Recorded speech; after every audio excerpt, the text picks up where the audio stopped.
There may be other and better ways of financing those transactions other than simple loans and overdrafts. At Lloyds, we've increased the lending to SMEs in the last 12 months by 2%, to 3.3 billion. I think that demonstrates the level of commitment that we have, absolute commitment. But I'm still not sure that we see the same level of growth in trade finance. And I think that's back to that point about understanding and if you like, a general fear factor for customers about what is it, how do I start this process? I think MTA and UKTI have a great role to play in that.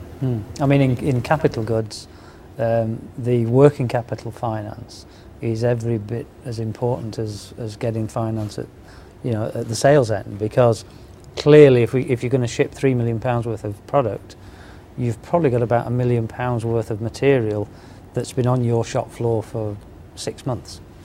And you've been putting added value into it through your workforce, which is sucking up the cash. And to be able to get asset-backed finance or some of the newer tools, or tools that are now coming back perhaps that used to exist, the tools that are coming back is really important for the exporter, to be able not just to worry about how he's going to get paid, but how is he going to fund the middle bit, the bit that he's really got to spend time on.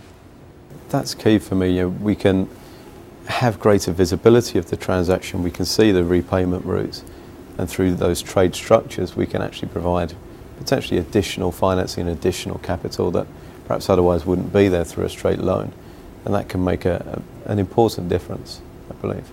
There's a difference between the transactional kind of banking and the relationship banking, because if the bank knows the company, they understand its technology, and they can see that a machine that's 2/3 built will be finished and will ship and will bring in the added value, then they can probably, hopefully, finance against that work in progress. Whereas if you go on a transactional basis to one of the transaction type banks, they'll look at the work in progress and say, oh, zero. Big cross against any work in progress, basically.